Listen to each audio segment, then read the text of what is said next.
Hello my dear students Adarsh coaching YouTube channel तुम मान स्वागत। प्रिय छात्र छात्री माने आज आम षष्ठ श्रेणी साहित्य बहिर गोटे पद्य पढ़ा। पद्यटर नाम शरत नई कूले। यार कवि होउचंती कवि राधामोहन गणनायक। ताले चलो पिला माने शरत नई कूले। ए शरत नई कूले माने शरत ऋतु, जस्ट शीत ऋतु। तमे सब ऋतु ना सब जानिଛ ना नहीं? ग्रीष्म, वर्षा, शरत, हेमंत, शीत, बसंत। ताले वर्षा ऋतु सरी जाइछि। वर्षा ऋतु साधारणतः नदीर पानी गोलिया देखा जाए। शरत ऋतु आसिले वर्षा कमी जाए आउ नदीर जो गोलिया पानी आस्ते आस्ते निर्मल जल धारा परिणत हुए। ठीक सेहीपरि प्रकृतिर मध्य परिवर्तन देखा मिले। कौन परिवर्तन? वर्षा दिन में साधारणतः पाग मेघुआ थाए, बेले बेले असरे असरे वर्षा बर्षि जाऊ थाए आउ सूर्यंकर किरण स्पष्ट भाव बा प्रखर सूर्य किरण पड़ू न थाए। किंतु शरत काल रे आकाश संपूर्ण निर्मल देखा जाए, सूर्यंकर स्वच्छ किरण पड़े, नदीर जल मध्य स्वच्छ हो जाए। ताहले शारदीय पूजा पार्वण यही ऋतु अधिक आरंभ हुए। दुर्गा पूजा, काली पूजा, लक्ष्मी पूजा एमती अनेक कुमार पूर्णिमा यही शरत ऋतु ही पड़ी थाए। ताले बहुत सुंदर ये कविता राधामोहन गणनायक लिखिछन्ती। आम कविताटी शरत नई कूले। या पूर्व तमर मु तीन कविता पढ़ी सारी। तुम माने ताकू देखिथिबो। जो माने भी देखिन ताले से माने हमर आदर्श कोचिंग यूट्यूब चैनल माध्यम रे से चैनल पेज रे सब वीडियो रही। तुम ताकू निश्चय देखिबो। तमर परीक्षा पूर्व हापिली पई आवश्यक प्रश्न पत्र इंपोर्टेंट क्वेश्चन सब क्वेश्चन विथ आंसर मु तुम सहित पठेई थी। तुम सब देखिथिबो। परीक्षा रे हापिली रे निश्चय सब भल करथिबो। साहित्य रे आज पुणी साहित्य बहिर शरत नई कूले पद्यटी पढ़ा। यही पद्यटी तुम वार्षिक परीक्षा पड़ो। वार्षिक परीक्षा पूर्व तुम मु क्वेश्चन पेपर प्रस्तुत करी। क्वेश्चन संग्रह करी तार आंसर कर तुम पाखु पठेबी। ताले चलो पिला माने आरंभ करदबा। शरत नई कूले बसिछि मुहि छाई छैल आम्र तळु तरु मूले प्रकृतिर सबुज कोल ए मोर मन हेउछि भोल नयन मम भ्रमर सम माधुरी चाखी बुले। कि सुंदर ये कविता। शरत नई कूले, शरत ऋतुरे नई कूल रे बसिछि मुहि छाई छैल। ए छाई छैल माने नदीर जलधारा कल कल नदीर स्रोत बही चली आउ सूर्यंकर किरण जेहेतु संपूर्ण रूपे पड़ जाउछि किंतु नदीर जलधारा उपरे जो सूर्य किरण पड़ुछि से छाई छैल छबिल भलिया देखा जाउछि। काहेकि ना नदी कूल रे साधारणतः गछ सब थाए, आंब गछ आउ पिजुली गछ एमिति कि तमर किछि किछि नदी कूल मानकरे घास बण भी थाए। ता सहित केंदु गछ बणुआ आंब गछ भी थाए। आम्र गछ आम्र तरु एठी लेखा जाइछि। तरु माने एठी गछ, आम्र माने आंब। आंब गछ मूल रे एठी कवि कहउचंती शरत नई कूल रे माने शरत समय नई कूल रे बसिछि मुहि छाई तळे बसिचंती। से आम्र गछ मूल रे बसिचंती। गछ छाई रे नदीर मध्य जलधारा उपरे ए गछर छाई पड़ुछि। से छाई रे सूर्य किरण पड़ुनी तेणु नदी जल उपरे कोठी छाई कोठी आलुओ कोठी खरा ना ए सबू छबिल भलिया देखा जाउछि। छाई छबिल छाई छैल। ताले शरत नई कूले बसिछि मुहि छाई छैल आम्र तरु मूले प्रकृतिर सबुज कोल। प्रकृतिर सबुज देखा जाउछि शरत समय। काहेकि ना ये वर्षा जस्ट एबे छाड़ी घास लता बड़ भूमि पहाड़ नदी कूल सबुआड़े सबुज देखा जाउछि। गछ सबू सबुज देखा जाउछि। ताले ये होछि प्रकृतिर सबुज कोल। प्रकृतिर ये होछि सौंदर्य सुषमा। ये मोर मन हेउछि भोल। मन भोल हेउछि। नई कूल रे साधारणतः बसीगले कारण से जो ପ୍ରକୃତିର ସୌନ୍ଦର୍ଯ୍ୟ ମନକୁ ଏକଦମ ବିମୋହିତ କରିଦିଏ। ମନ ପୁରା ଭୋଳ ହେଇଯାଏ। କେମିତି ନା ଭ୍ରମର ଭଳିଆ ଗୋଟେ ଫୁଲରୁ ଆଉ ଗୋଟେ ଫୁଲ ଆଉ ଗୋଟେ ଫୁଲ ଏମିତି ଉଡ଼ି ଉଡ଼ି ମନ ମୋର ଭୋଳ ହେଇଯାଉଛି, ମାନେ ପୁରା ବିଭୋର ହେଇଯାଉଛି ଖୁସିରେ, ଆନନ୍ଦରେ। ଏ ପ୍ରାକୃତିକ ସୌନ୍ଦର୍ଯ୍ୟ ଅବର୍ଣ୍ଣନୀୟ, ବର୍ଣ୍ଣନା ହିଁ କରିହେବନି। କବିଙ୍କ ଭାଷାରେ ଅତି ସୁନ୍ଦର ଏ ପ୍ରାକୃତିକ ଦୃଶ୍ୟ, ନଈକୂଳର ଦୃଶ୍ୟ। ନଈକୂଳରେ ବିଭିନ୍ନ ଗଛ ସବୁ ଅଛି, ସେ ଗଛ ଉପରେ ସୂର୍ଯ୍ୟାଲୋକ ପଡୁଛି। ନଈ ପାଣିରେ ସୂର୍ଯ୍ୟାଲୋକ ସମ୍ପୂର୍ଣ୍ଣ ଭାବରେ ପଡିପାରୁନି, ଯୋଉଠି ଗଛ ନାହିଁ ସେଠି ଆଲୋକ ପଡୁଛି, ଯୋଉଠି ଗଛ ଅଛି ନଈ କୂଳରେ ଗଛର ଛାଇ ନଦୀର ପାଣି ଜଳଧାରା ଉପରେ ପଡୁଛି। ନଦୀ କଳ କଳ ହେଇକି ବହି ଯାଉଛି ଆଉ ଛାଇ ଛବିଳା ଭଳିଆ ଦେଖାଯାଉଛି। ପ୍ରକୃତିରେ ସୌନ୍ଦର୍ଯ୍ୟକୁ ଦେଖି ମନ ମୋର ଭୋଳ ହେଇଯାଉଛି। କିଏ କହୁଛନ୍ତି? କବି କହୁଛନ୍ତି, ପ୍ରକୃତିର ସବୁଜ କୋଳ ଏ ମୋର ମନ ହେଉଛି ଭୋଳ କିଭଳି ନୟନ ମମ, ନୟନ ମାନେ ଚକ୍ଷୁ, ଆଖି, ଆଖି ମୋର ଭ୍ରମର ସମ, ମାନେ ଏଠି ସେଠି ସେଠି ସେଠି ଚାରିଆଡେ ଏମିତି ଆଖି ଘୁରି ଯାଉଛି। ମାଧୁରୀ ଚାଖି ବୋଲେ, ଏଇ ମାଧୁରୀ ଫୁଲର ମଧୁର୍ଯ୍ୟ ବା ଫୁଲର ସୌନ୍ଦର୍ଯ୍ୟ, ତା ସହିତ ଫୁଲର ମକରନ୍ଦକୁ କୁହାଯାଉଛି। ଇଏ ମକରନ୍ଦ କିଏ ପାନ କରେ? ନା ଭ୍ରମର। ଗୋଟିଏ ପରେ ଗୋଟିଏ ଫୁଲ ସେ ଉଡ଼ି ଉଡ଼ି ଯାଉଛି। ସେମିତି ମନ ମୋର ଏଠୁ ସେଠୁ ସେଠୁ ସେଠୁ ଇଆଡ଼କୁ ସିଆଡ଼କୁ ଚାଲି ଯାଉଛି। ଏଇ ସବୁ ଗୋଟେ ସୁନ୍ଦର ଚିତ୍ର ତମେ ଦେଖୁଛ, ନଦୀ କୂଳର ଚିତ୍ର। ନଦୀ କୂଳରେ ସବୁ କେମିତି ଗଛ ସବୁ ରହିଛି ଦେଖୁଛ ନା ନାଇଁ? ଗଛ ସବୁ, ଇଏ ଗଛର ଛାଇ ସବୁ, ଏଇଠି ସବୁ ଗଛ, ଇଏ ଗୋଟେ ଗଛ, ଇଏ ସବୁ ଗଛ, ଏଇ ଗଛର ଛାଇ ସବୁ ନଦୀ ଜଳଧାରା ଉପରେ ପଡୁଛି। ତେଣୁ ସେ ଛାଇ ଛବିଳ ଦେଖାଯାଉଛି। କାହିଁକି ନା ଗଛ ଯୋଉଠି ରହିଛି ସେଠି ଆଉ ସୂର୍ଯ୍ୟକିରଣ ଗଛ ଉପରେ ପଡି ଗଛର ଛାଇଟା ନଦୀର ଜଳଧାରା ଉପରେ ପଡୁଛି। ଏଠି ଦେଖୁଛ ଇଏ ଫୁଲ କି ସୁନ୍ଦର ଫୁଲ, କାଶତଣ୍ଡି ଫୁଲ।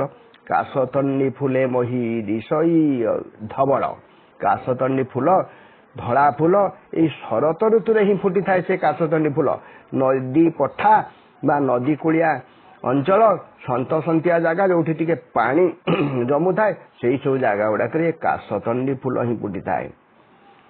ତାପରେ ଦ୍ୱିତୀୟ ପାରା ବର୍ତ୍ତମାନ ପଢିବା। ନଈର ଜଳ ଧାରା ଚାଲିଛି ଛାଇ ଆଲୁଅ ତଳେ ଦିଶୁଛି ମନୋହରା। ନଈର ଜଳଧାରା, ୟା ପୂର୍ବରୁ ମୁଁ କହିସାରିଲିଣି, ନଈର ଜଳଧାରା, ନଈ ତ ବହି ଚାଲିଛି ନା, କିନ୍ତୁ ନଦୀ କୂଳେ ସେ ଯୋଉ ଗଛ ସବୁ ରହିଛି, ନଦୀ ଆଡକୁ ପୁରା ଏମିତି ଝାମ୍ପିଛି ଗଛ ଗୁଡା। ସେ ସବୁ ଗଛ ଉପରେ ଯେତେବେଳେ ସୂର୍ଯ୍ୟକିରଣ ପଡୁଛି, ନଦୀ ଜଳଧାରା ଉପରେ ପୁରା ସୂର୍ଯ୍ୟକିରଣ ପଡୁନାହିଁ। କୋଉଠି ଗଛ ନାହିଁ ସେଠି ପୁରା ଜଳ ଉପରେ ସୂର୍ଯ୍ୟକିରଣ ପଡୁଛି, କୋଉଠି ଗଛ ଅଛି ସେଠି ଛାଇ ପଡୁଛି। ତାହେଲେ ନଦୀ ଜଳଧାର ଇଏ ଛାଇ ଆଲୁଅର ଖେଳ। ଇଏ ଛାଇ ଆଲୁଅ ତଳେ ଦିଶୁଛି ମନୋହରା, ମନୋଲୋଭା ଦିଶୁଛି, ମନୋହରା ଦିଶୁଛି। ଏ ଯୋଉ ସୌନ୍ଦର୍ଯ୍ୟ ମନକୁ ମୁଗ୍ଧ କଲା ଭଳିଆ ଗୋଟେ ସୌନ୍ଦର୍ଯ୍ୟ, ପ୍ରାକୃତିକ ସୌନ୍ଦର୍ଯ୍ୟ। ହଲାଇ ଗଛ ପତର ରାଶି ସମୀର ଧୀରେ ପଡଇ ଝାସି। ତାହେଲେ ହଲାଇ ଗଛ ପତର ରାଶି, ଗଛ ତ ସବୁଜ ଦେଖାଯାଉଛି। ଜଷ୍ଟ ଏବେ ସୂର୍ଯ୍ୟ କିରଣ, ବର୍ଷା ଋତୁ ଯାଇଛି। ବହୁତ ଖରା ଯେତେବେଳେ ଆସିବ ଗଛ ପତ୍ର ଝଡ଼ା ଦେବ, ପତ୍ର ସବୁ ଝଡ଼ି ପଡ଼ିବ। କିନ୍ତୁ ଏବେ ପୁରା ସବୁଜ ଦେଖାଯାଉଛି ବନଭୂମି, ସବୁଜ ଦେଖାଯାଉଛି ସେଇ ନଈକୂଳ ପଠା ଗୁଡ଼ା ସବୁ। ସେଇ ଗଛର ଯେତେ ସବୁ ପତ୍ର ରହିଛି, ଧୀର ପବନରେ ପତ୍ର ସବୁ ଦୋହଲୁଛନ୍ତି। ତାହେଲେ ନଈର ଗଛ ପତର ରାଶି ସମୀର ଧୀରେ ପଡଇ ଝାସି। ସମୀର ମାନେ ଏଠି ପବନ, ସମୀର ମାନେ ତମେ ଜାଣିଛ, ସମୀର ବହି ଧୀର ଶୀତଳ ନଦୀର ନୀର। ବା ବହୁତ ବଢିଆ ବର୍ଣ୍ଣବୋଧ ବହିଟା ଆଗରୁ ପଢା ହଉଥିଲା। ସମୀର ମାନେ ପବନ, ସମୀର ଧୀରେ ପଡଇ ଝାସି, ଝାସି ପଡେ ମାନେ ଗଛ ଗୁଡା ନଇଁ ପଡୁଛନ୍ତି। ବେଳେ ବେଳେ ଏତେ ନୁଆଣିଆ ଗଛ ଥାଏ ଯେ ପବନରେ ଦୋହଲିକି ସେ ନଦୀର ଜଳଧାରାକୁ ବି ସ୍ପର୍ଶ କରୁଥାଏ। ନଦୀର ଗଛ ଗୁଡା ସାଧାରଣତଃ ନଦୀ କୂଳରେ ଯୋଉ ଗଛ ଅଛି ସେ ନଦୀକୁ ହିଁ ଏମିତି ଝାମ୍ପି ଥାଏ। ତାହେଲେ ସମୀର ଧୀରେ ପଡଇ ଝାସି ଗୋଟିକି ଗୋଟି ପଡୁଛି ଲୋଟି ଚପଳ ଢେଉମାଳା। ଚପଳ ମାନେ ଚଞ୍ଚଳ, ଢେଉମାଳା ନଦୀର ଜଳଧାରାରେ ଏଇ ପବନ ଯୋଗୁଁ ଯେଉଁ ସବୁ ଢେଉ ସୃଷ୍ଟି ହେଉଛି, ସେ ଢେଉକୁ ସାଧାରଣତଃ ଚପଳ ବୋଲି କୁହାଯାଏ। କାରଣ ସ୍ରୋତ ତ ବହି ଚାଲିଛି ଆଗକୁ, ତା ଦେହରେ ଯେତେବେଳେ ପବନ ହେଉଛି ଛୋଟ ଛୋଟ ଲହରୀ ମାନ ସୃଷ୍ଟି ହେଉଛି। ଗୋଟିକି ଗୋଟି, ଗୋଟିଏ ପରେ ଗୋଟିଏ ପଡୁଛି ଲୋଟି, ମାନେ ଗୋଟିଏ ଉପରେ ଗୋଟିଏ ଆଉ ଯାଇକି ବାଡେଇ ହେଇଯାଉଛି, ଏଇସବୁ ଢେଉମାଳା। ତାହେଲେ ଅତୀବ ସୁନ୍ଦର ଏ ମନୋରମ ଦୃଶ୍ୟ, ଇଏ ହେଉଛି ପ୍ରାକୃତିକ ଦୃଶ୍ୟ। ନଦୀ କୂଳରେ କବି ବସିକି ଏସବୁ ମନମୁଗ୍ଧକର ଜିନିଷ ସବୁ ଉପଭୋଗ କରୁଛନ୍ତି। ନଈର ଜଳଧାରା ଚାଲିଛି, ଏଠି ଛାଇ ଆଲୁଅର ଖେଳ, ଦିଶୁଛି ମନୋହରା, ଇଏ ମନ ମୁଗ୍ଧକର ଦେଖାଯାଉଛି। ହଲାଇ ଗଛ ପତ୍ର ରାଶି, ତାହେଲେ ଗଛର ପତ୍ର ରାଶି ଏସବୁ ହଲୁଛି କାହିଁକି ନା ଧୀରେ ଧୀରେ ସମୀର ବହୁଛି, ପବନ ବହୁଛି। ଗୋଟିକି ଗୋଟି तरंग सबू ढेउ सबू नदी जलधार सृष्टि होती आगुक आगु गति कर गोटे ढेउ आ गोटे ढेउ बाड़े हो जाऊँगी लोटी पड़ुंट चपल ढेउमाला सब एमती आगुक आगु बढ़ी एवं तृतीय पारा को जा मौन बक बसी तार सुअर एक पासे शिकार अभिलाषे तमें जानच ना नहीं बग ध्यान कला भाया बसी किंतु असल रे नजर थाए तार मीन उपरे मीन को से आहार करिवो तेणु मीन उपरे नजर रखिकी चुपचाप बसी थाए पानी की हलचल कर थाए पानी पाखरे स्रोतर आर पासे जो आड़े सुओ होची सुअर विपरीत पार्श्व से बसी मौन होगी बसी कारण हलचल कले ताकू देखीदे मीन मैंने छटकी केमती उठिबेनी से खाई पारिबनी तेणु मौन बक बक एठी बग पक्षीटे मौन होगी बसी एठी बगर चित्र देछि देख बग केमती बेक को जाकिकी स्वतर आर पटरे एमती बसी जाइए बगटी देखुच ना नहीं कहीं बसी शिकार करिवो कौन शिकार करिवो कोठी मीनटीए केतेबेले मुंड उठेइबो खाप किणी मारी बसिबो बा ताले मौन बक बसी तार सुअर एक पासे शिकार अभिलाष तार कौन आशा तार कौन उत्कंठा तार कौठी शिकार कौन शिकार करिवो मीन शिकार करिवो सेई स्वतरे भासी जाउथवा माछ को गोटे गोटे से शिकार करिवो ताले मौन बक बसी तार सुअर एक पासे शिकार अभिलाषे पाउछि जहा आहार पाउछि जहा अतुल सुखे देउछि भरी आपणा मुखे पाउछि जहा जहा से टिके कोठी मिनटे कोठी छोटिया माछटिए दंडकिरीटे मुंड टेकिले ताकू खापिणी मारी बसिकी अति आनंद रे से भक्षण करुछि खाई जाउछि जाउछि पाउछि जहा अतुल सुखे ये अतुल सुख माने अद्भुत सुख माने असंभव सुख मन भितर खुशी रे आनंद रे देउछि भरी आपणा मुखरे भरी दउछि गेंडालिया झांप मारी उठई नीलाकाशे गेंडालिया देखिछ तो से बगर बड़ बापा गेंडालिया बड़ बड़ पक्षी से गेंडालियार चित्र एठी देनी बग गेंडालिया भलिया टिके देखिबा किंतु गेंडालियाटा बग ठारू आउरी बड़ पक्षी गेंडालिया से झांप मारिकी एमती झांप मारिकी आकाश को उठी जाउची आ से मध्य शिकार अनुसरण रे एणे तेणे बुलुची से गेंडा किंतु खाए कथारे कहती गेंडालिया गेंडा गिरी पारिबो किंतु बग जदि गेंडालिया बुद्धि रे पड़िकी गेंडा गिलिला बग तंत्रे गेंडा लगी गेंडा को गोटा गिरी दिए गेंडालिया गेंडा खाए बोली ता ना गेंडालिया से गोटे बड़ पक्षीटे बग ठार बहुत बड़ आकार प्राय 10 गुणा ओजन निश्चय हम गेंडालिया झांप मारिकी से आकाश को उड़ी जाउची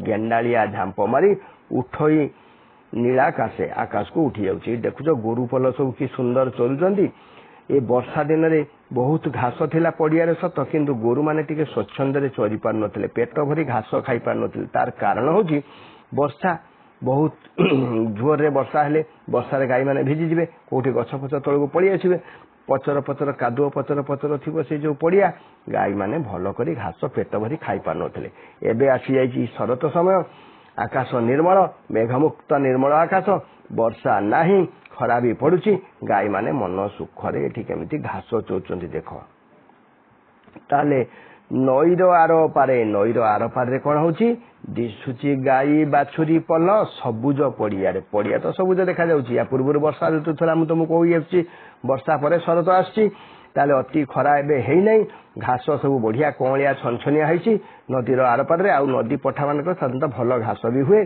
गाई बाछुरी पल ए सेठी पड़िया रे चरुचंती गोपाल पुओ सेठी कौन करुची गोपाल पुओ सेठी काई गोपाल पुओ गाई चरौची गोपाल पुओ सेठी काई बईसी सुरे देउची गाई बईसी गोपाल पुओ साधारणतः गाई मान को छाड़ी दिए चरिया गाई माने सुखरे आनंद रे पड़िया चौचंती पड़िया पूरा घास भरपूर अच्छी अति खरा भी होनी जे गाई मान को विरक्त लगे गाई छाई खोजी कुआडे पड़ेबे ना गाई माने से पड़िया मन भरी पेट भरिकी घास खाइबे पूरा एकदम चरुचंती गोपाल पुओ सेठी कोठी गछ मूले छाई रे टिके बसिकी बंशी स्वर छुटई देइची मूर्छनाटी उठुची माटी सतेकी ताले ताले ताले ताले माने बेले बेले से टिके जोर बंशी फुंकी दउची से बंशीर स्वर उच्च आकाश को उठी जाउची सते जेमिति कुआडे पूरा एकदम व्यापी जाउची तार मूर्छना माने से संगीतर धुन बेले बेले गोटिए गोटिए धुन से बजाउची टिके उच्च स्वर रे बंशी फुंकिला बेलकु से मूर्छना माने बंशी स्वर ध्वनि आकाश को उठी जाउची आ चारियाडे व्यापी जाउची मूर्छनाटी उठुची माटी सते की ताळे ताळे नईर एई कूले माने आर कूले तो गाई चलुचंदी नईर ए कूलरे कोन हैची शेफाली फूल आकुल करी फुटिची जाई दूरे नईर ए कूलर दृश्य मध्य कवि एठी वर्णना करछंती नईर एपारी शेफाली फूल ई शेफाली होची गंग शिउली फूल गंग शिउली जानछ ना नहीं झरा शेफाली से केउ देवतार क्षणिक आशीष पाई शुभ्रतारे ही सखल शरत सकाळे भूतले पड़िलु झरी झरा शेफाली तू केउ देवतार क्षणिक आशीष पाई शुभ्रता यही शरत सकाळे भूतले पड़िलु झरी तामाने शरत सकाळे शेफाली ताना झरा शेफाली कहीं ना ठीक सूर्य किरण पड़ा पूर्व से माटी रे झरी जाए क्षणिक आशीष तार तामाने सकाळ हेला पर्यंत सूर्य उदय हेला पर्यंत गंग शिउली फूल भी कहते से शेफाली फूल रहे नहीं राति रे ही झड़ी पड़े संध्या बेले फुटे बास चारिआडे महकी जाए आउ सकाळु सकाळु फूल झड़ी पड़े अधिकांश फूल झड़ी पड़े खूब सुंदर से झरा शेफाली फूलर बास्ना खूब सुंदर से फूल नईर ए कूल शेफाली फूल फुटी आकुल करी माने बहुत गुड़े फूल फुटी जाई दूरे बहुत दूर दूर देखा जाउछि से झरा शेफाली मधुर तार महक आसिया पूर्व मु तुमको कही जाइछि झरा शेफाली गंग शिउली फूल ए फूलर बास्ना महक खूब सुंदर बहुत दूर पर्यंत तार बास्ना जना पड़ुछि पवन साथे आसुची बासी पवन जेतेबेले दलके बोही जाउछि सेतेबेले से झरा शेफाली फूलर बास्ना आसिके पाखरे पहुंची जाउछि पवन साथे आसुची भासी आवेश भळ चित्त मोर ताहारी साथे घुरे चित्त माने एठी मन आवेश भळ मन मोर आ बोल मानुनी कवि कहउछन्ती एते सब सौंदर्य भरा ये शरत सकाळ शरत समय दृश्य सब देखी मो मन बोल मानुनी एठू सेठी केते प्रकार सौंदर्य तो भरी रही कोठी गछ कोठी काछतंडी फूल कोठी गाई माने चलुचंती कोठी छाई छबिलर खेल चली नदी जलधारा उपरे ये सब देखा भ्रमर सम भ्रमर जमी गोटे स्थान स्थिर रहे एणे तेणे बुली फूलर मकरंद संग्रह करुए सेमिति मोर नयन ये सौंदर्य मुग्ध हो गोटे पर गोटे ये प्राकृतिक दृश्य सब देखापी आखि एणे तेणे घुरी जाऊँगी मो मन स्थिर हो पारनी मन मोर आवेगरे किछि देखिबारे पूरा भोर हो जाऊँगी चित्त मोर ताहारी साथे घुरे कार साथे ये बासना ये महक ये फूल जो सौंदर्यता ये जमीती पवन जमी तार सुर भी चारिआड को व्यापी जाऊँगी मो मन सेमती भोल हो कुआडे कुआडे पलाऊँ अमानिया मन मो मन को बोल मानुनी मु मन को कंट्रोल कर पारनी कवि कहते सेतिकी बेले शंख चिल उठोई डाकी शंख चिल देखुच ना नहीं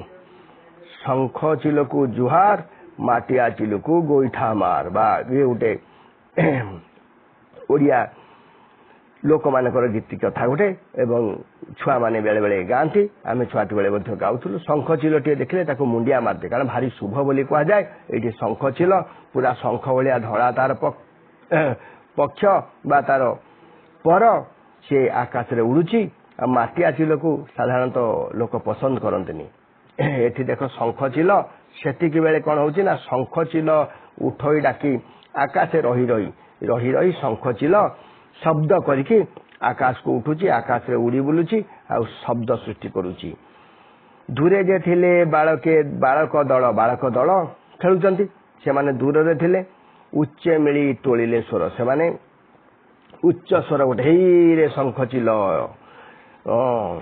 हेई रे भाई विजय श्री देखरे देख भाई शंख चिल से समय एवं भी लोक माने शंख चिल को शुभ बोली मनासती विजयर वार्ता से बहन करें बोली शंख चिल देखिले बहुत शुभ हुए आउ से कहती शंख चिल को मुंडिया मार माटिया चिल को गोईठा मार शंख चिल देखिले राजा राज्य जय करी शुभ वार्ता आणुचंती बोली सूचना आसी थाए तेणु ये पिला माने दूर रे खेलुथिले जेतेबेले आकाश रे से माने देखुचंती शंख चिलटी रही रही डाक छाड़ुची पिला माने उच्च स्वर रे कहउचंती हेई रे भाई विजय श्री एई विजय वार्ता नै कि आसिलानी शंख चिल बोधे आम राज्यर किछि शुभ सूचना आगु को मिलिबो जदि राजा କୌଣସି ଯୁଦ୍ଧ କରିବାକୁ ଯାଇଛନ୍ତି ତାହେଲେ ନିଶ୍ଚୟ ଶଙ୍ଖଚିଲ ଦେଖୁଛନ୍ତି ମାନେ ଆମର ଶୁଭ ହବ, ଅର୍ଥାତ୍ ରାଜା ରାଜ୍ୟ ଜୟ କରିକି ଫେରିବେ।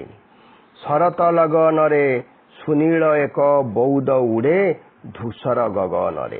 ଶରତ ନଈକୂଳ ଶରତ ଲଗନରେ ମାନେ ଏଠି ଲଗ୍ନ ମାନେ ସମୟ, এই ଶରତ ସମୟରେ ମୁଁ ତମକୁ ୟା ପୂର୍ବରୁ କହିଛି ବର୍ଷା ଋତୁ ଚାଲି ଯାଇଛି, ଆକାଶ ନିର୍ମଳ, ତଥାପି ଆକାଶରେ ଠାଏ ଠାଏ ବଉଦ ମାନେ ବାଦଲ। ଶରତ ଲଗନରେ ସୁନୀଳ ଏକ ବଉଦ ଉଡ଼େ, କଳାହାଣ୍ଡିଆ ମେଘର ଏଠି ବାଦଲ ତ ନାହିଁ, ସୁନୀଳ ଏକ ବଉଦ, ବଉଦ ମାନେ ଏଠି ବାଦଲ କୁହାଯିବ। ବହୁତ ଦୂରରେ ଆକାଶରେ ଧୂସର ଗଗନ, ଗଗନ ଟିକେ ଧୂସର ହେଇଯାଉଛି ସେ ବାଦଲ ପ୍ରଭାବରେ, ଆଉ ଆକାଶରେ ସେ ଉଡୁଛି। ଉପରେ ମେଘ ତଳେ ଇଏ ନଈ, ଉପରେ ମେଘ ମାନେ ବାଦଲ, ତଳେ ଇଏ ନଈ। ମନରେ ମୋର ଦିଅଇ କହି ସୃଷ୍ଟି ଧାମେ ସୁଷମା ଆମେ ଭରୁଛୁ ଜୀବନରେ। ତାହେଲେ ଇଏ ସୌନ୍ଦର୍ଯ୍ୟ ଏତେ ମନମୁଗ୍ଧକର, ଇଏ ପ୍ରାକୃତିକ ଦୃଶ୍ୟ, ଅବର୍ଣ୍ଣନୀୟ ଇଏ ଦୃଶ୍ୟ।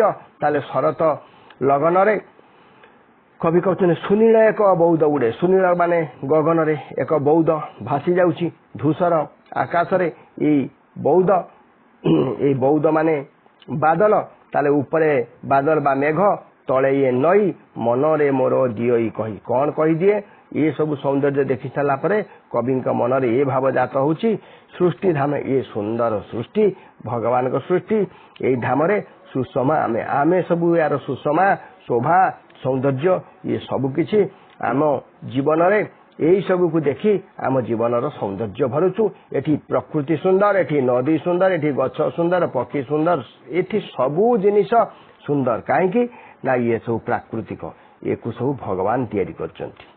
ଏବେ ଚାଲ ପିଲାମାନେ ରାଧାମୋହନ ଗଡ଼ନାୟକ ଯୋଉ କବି ଆମର, ତାଙ୍କ ବିଷୟରେ ଟିକେ ଆମେ ପଢିଦେବା। ରାଧାମୋହନ ଗଡ଼ନାୟକ 1911 ମସିହାରେ ଜନ୍ମଗ୍ରହଣ କରିଥିଲେ, 2000 ମସିହାରେ ମୃତ୍ୟୁବରଣ କରିଥିଲେ। ଆଧୁନିକ ଓଡ଼ିଆ କାବ୍ୟ ସାହିତ୍ୟରେ ସେ ଜଣେ ଶ୍ରେଷ୍ଠ କବି ରୂପେ ସୁପରିଚିତ। ଅନୁଗୁଳର କଲଣ୍ଡା ପାଳ ଗ୍ରାମରେ, ତାହେଲେ କବିଙ୍କର ଜନ୍ମ ଅନୁଗୁଳରେ, ଅନୁଗୁଳରେ କଲଣ୍ଡାପାଳ ଗ୍ରାମରେ ସେ ଜନ୍ମଗ୍ରହଣ କରିଥିଲେ। ତାଙ୍କ ରଚନା ମଧ୍ୟରେ କୈଶୋରିକା, ପଶୁପକ୍ଷୀର ରାଜ୍ୟ, ଉତ୍କଳିକା, ଶାମୁକାର ସ୍ୱପ୍ନ ଆଦି ପ୍ରଧାନ। ସୂର୍ଯ୍ୟ ଓ ଅନ୍ଧାର, ସୂର୍ଯ୍ୟ ଓ ଅନ୍ଧାର କାବ୍ୟ ଗ୍ରନ୍ଥ ପାଇଁ ସେ କେନ୍ଦ୍ର ସାହିତ୍ୟ ଏକାଡେମୀ ପୁରସ୍କାର ଲାଭ କରିଛନ୍ତି। এই କେନ୍ଦ୍ରୀୟ ସାହିତ୍ୟ ଏକାଡେମୀ ପୁରସ୍କାର ମୁଁ ବହୁତ ଥର କହିଛି ତମକୁ, ଏ କେନ୍ଦ୍ରୀୟ ସାହିତ୍ୟ ପୁରସ୍କାରଟା ସବୁଠୁ ବଡ଼ ପୁରସ୍କାର ସାହିତ୍ୟରେ। ତାହେଲେ ଆମର ରାଧାମୋହନ ଗଡ଼ନାୟକ ମଧ୍ୟ ଇଏ ପୁରସ୍କାର ପାଇଛନ୍ତି। ତାହେଲେ ଜଣେ ପ୍ରସିଦ୍ଧ କବି। ପଠିତ କବିତାଟି କବିଙ୍କର ଏଇ ଯୋଉ କୈଶୋରିକା ପୁସ୍ତକରୁ ଆସିଅଛି। ତାହେଲେ ସେ ଗୋଟେ ଗ୍ରନ୍ଥମାଳା ପୁସ୍ତକ, ସେଇଥିରୁ ଏହା ସଂଗୃହୀତ ହୋଇଛି। ଏଠି କିଛି ୱାର୍ଡ ମିନିଂ ଦେଇଛି। ଏଠି ଛୈଳ ମାନେ ସୁନ୍ଦର, ସିରି ମାନେ ସମ୍ପଦ ବା ସୌନ୍ଦର୍ଯ୍ୟ। ଆମେ ଯୋଉ ଶଙ୍ଖ ଚିଲକୁ ଦେଖିକି ସିରି ଆସିଗଲା ବୋଲି ଭାବନ୍ତି, ସମ୍ପଦ ଆସିଗଲା ବୋଲି, କିଛି ଶୁଭ ଖବର ମିଳିଗଲା ବୋଲି, ବା କିଛି ଆଗକୁ ଭଲ ହବ ବୋଲି ସୂଚନା ମିଳେ। ଏ ଭ୍ରମର ମାନେ ଭଅଁର, ଶେଫାଳି ହେଉଛି ଗଙ୍ଗଶିଉଳି ଫୁଲ, ତରୁ ମାନେ ବୃକ୍ଷ। ତାହେଲେ ପିଲାମାନେ ଏଥି ସହିତ ଆମର এই ବିଷୟଟି ପଢ଼ା ଶେଷ ହେଇଛି। ଚାଲ ମୁଁ ତମକୁ ଟିକେ ସାହାଯ୍ୟ କରିବି। এই କବିତାରେ ଯୋଉ ପ୍ରଶ୍ନ ରହିଛି, ପ୍ରଶ୍ନ ଉତ୍ତର ସହିତ ମୁଁ ତମକୁ ଯଦି ବିଷୟଟି ପଢ଼େଇଦେଲି, ପ୍ରଶ୍ନ ଉତ୍ତର କିଛି କରେଇଦେବି, ତାହେଲେ ତମମାନଙ୍କ ପାଇଁ ବହୁତ ଲାଭଦାୟକ ହବ। ତାହେଲେ କବିତାଟି ଗୋଟିଏ ଲେଖାଏଁ ପଦ ଆବୃତ୍ତି କର। ଏଟା ଶିକ୍ଷକ ତମକୁ ଯୋଉ ପଦ କହିବେ ତମେ ସେଇ ପଦ ଆବୃତ୍ତି କରିବ। କବିତାଟିକୁ ମୁଖସ୍ଥ ବି କରିବ, କଲେ ତମର ପ୍ରଶ୍ନ ଉତ୍ତର ବହୁତ ସହଜ ହେଇଯିବ। ଏବେ 2 ନମ୍ବର ପ୍ରଶ୍ନ ଉତ୍ତର ଆମେ କରିବା। ବଗ ଶିକାର କହିଛି, କବିତାର କେଉଁ ପଦରେ ଏକଥା କୁହାଯାଇଛି? ବଗ ଶିକାର ପାଇଁ ବସିଛି। ମୌନ ବକ, ଏଇ ଯୋଉ ପଦଟି ଦେଖିଛ ତମେ, ବଗ ଶିକାର ପାଇଁ କୋଉଠି ବସିଛି?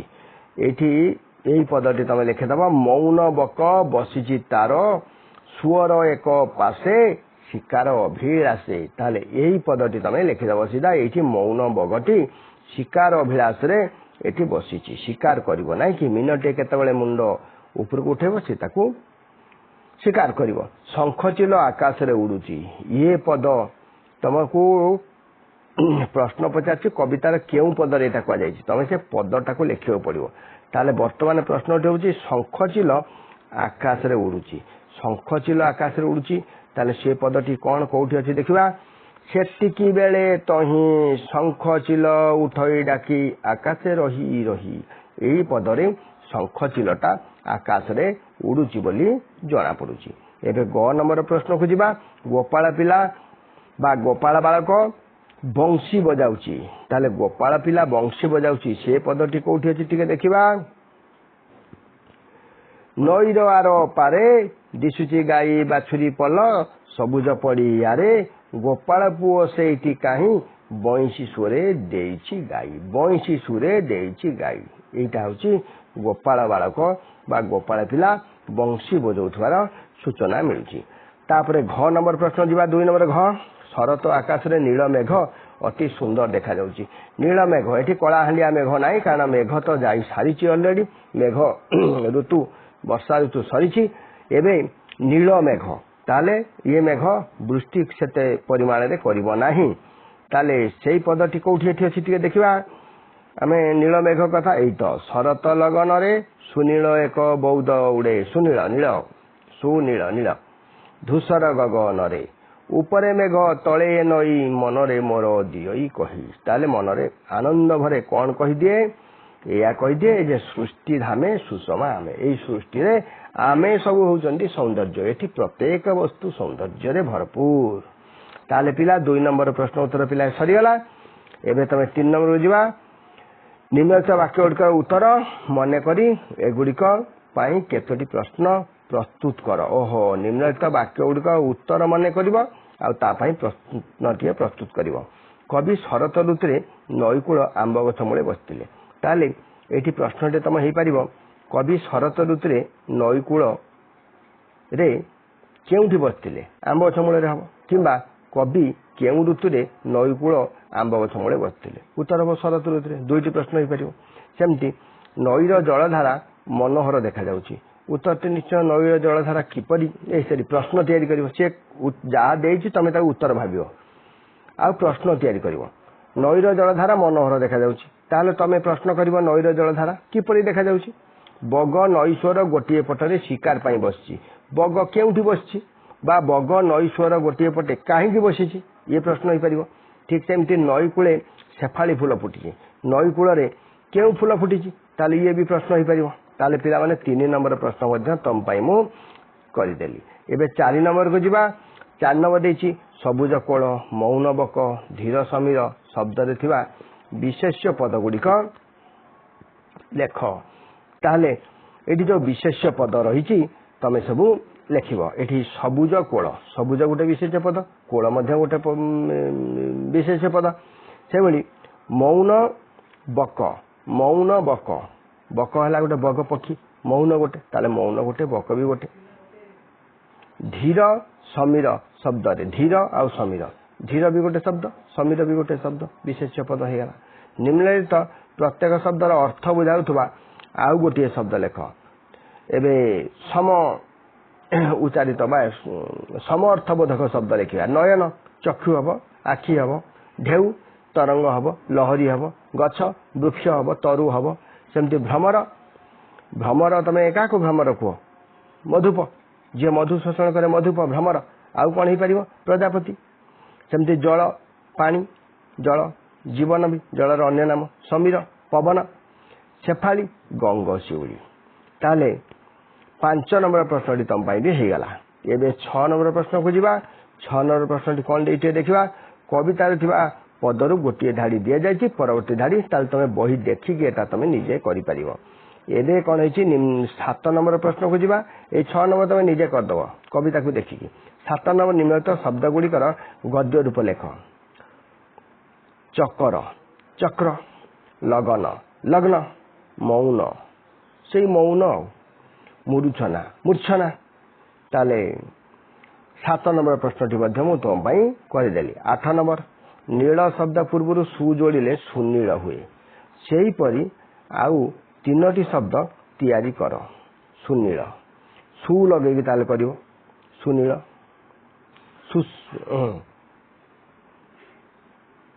ସ୍ୱାଦୁ ସହିତ ସୁ ଲଗେଇଦେଲେ ସୁସ୍ୱାଦୁ ସୁ ମାନେ ଭଲ ବା ସୁ ମାନେ ବି ସୁନ୍ଦର। ତାହେଲେ ନୀଳ ସହିତ ସୁ ଲଗେଇଲେ ସୁନୀଳ। ସେମିତି ଆଉ ସୁ ଲଗେଇକି 2-3ଟା ଶବ୍ଦ ସେ ଲେଖିବାକୁ କହିଛି କଣ ହବ ସୁ ଲଗେଇକି ସୁ ସହିତ ନୀଳ ସୁନୀଳ।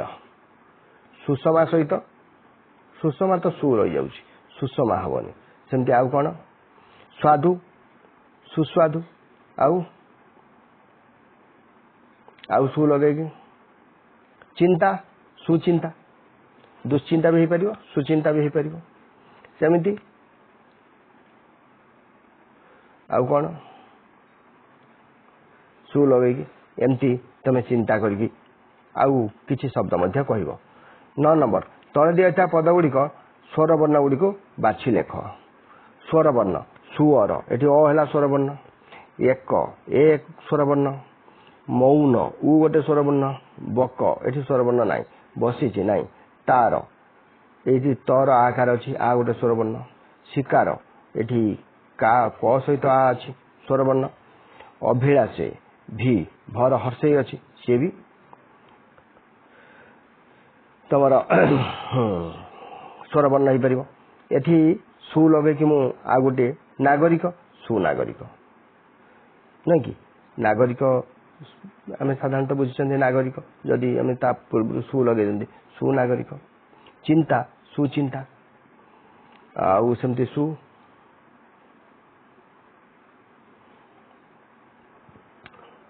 ଏବେ ତୁମ ପାଇଁ କାମ ବିଷୟଟି ସରିଗଲା।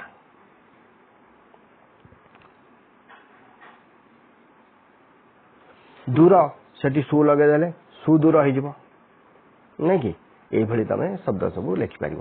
ତାହେଲେ ପିଲାମାନେ ବିଷୟଟି ଆଜି ଶେଷ ହେଲା ତା ସହିତ ପ୍ରଶ୍ନ ଉତ୍ତର ଶେଷ ହେଲା। ତମମାନେ ନିଶ୍ଚୟ ଭିଡ଼ିଓ ଦେଖିବ ଆଉ ତମର ସାଙ୍ଗମାନଙ୍କ ସହିତ ସେୟାର କରିବ। ଏହା ଯଦି ଅଧିକରୁ ଅଧିକ ଭିଉ ଆସିବ ତାହେଲେ ପରବର୍ତ୍ତୀ ବିଷୟ ଭିଡ଼ିଓ ଖୁବ୍ ଶୀଘ୍ର ମୁଁ ତମମାନଙ୍କ ପାଇଁ ପୁଣି ତିଆରି କରିବି। ତାହେଲେ ଆଜି ପାଇଁ ପାଠପଢ଼ା ଏତିକି ରଖିବା। ଜୟ ଜଗନ୍ନାଥ।